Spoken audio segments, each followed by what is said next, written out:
Hey guys, Ryan here with Tonic Site Shop, and in this quick tutorial I'm going to be showing you how you can add your Instagram feed to your Showit website using Showit's social grid widget. It's really easy, and we're going to take a look at this. This is our paper plane Showit template. I'm going to be using this as an example, but this will work with any of our Showit templates. It will also work with any Showit template that you're using if it's not a Tonic template as well. So let's jump in. First thing we want to do is find the area that we are going to be adding our Instagram feed to. Now in our Showit templates, we typically add this in the footer, so we're going to be using the footer of our paper planes template as the example. So let's go ahead and click inside of the footer, and we can see we have this faux Instagram layout here. It's just a bunch of images, so it's not going to auto-populate here in this section, but we can get that by adding the social grid. So we're going to leave these images here just because I want you guys to see how close we can get this. So the first thing we want to do is go ahead and hover over this options button and then click on social grid.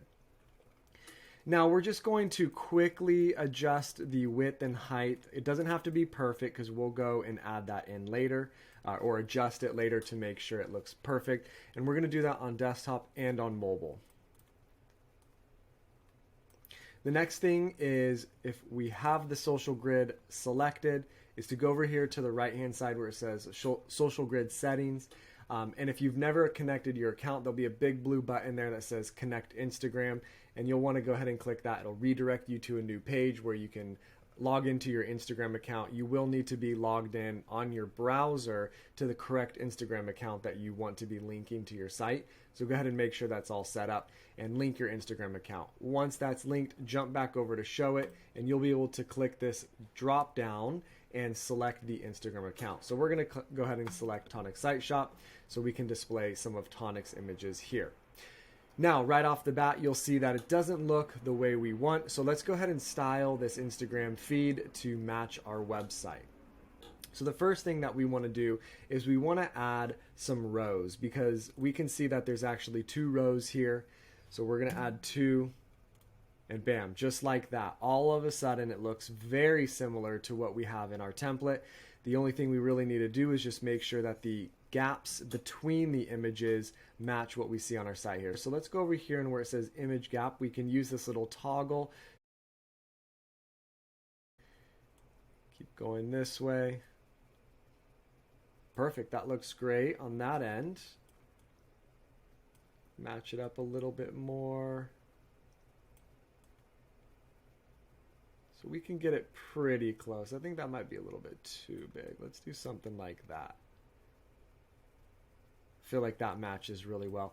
You might not be able to get it exactly right, but you can get it pretty close. So we can even adjust this further by pulling this down, just readjusting the size of this box here.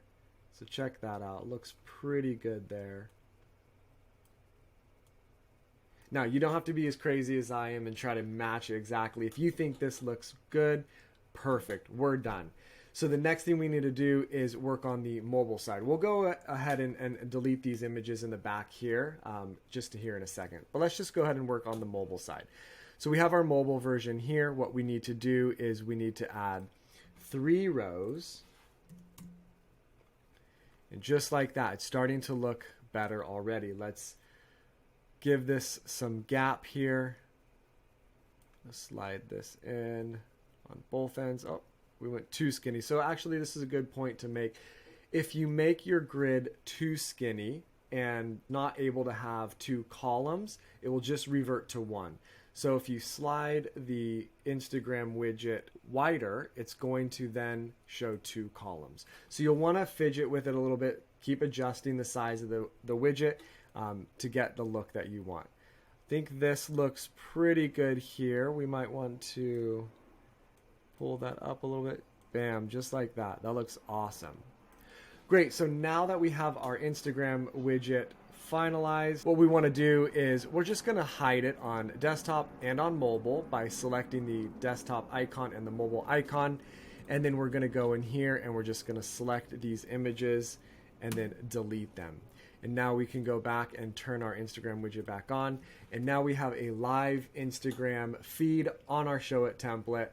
If you guys have any questions at all, please feel free to reach out. Have a great day. Bye.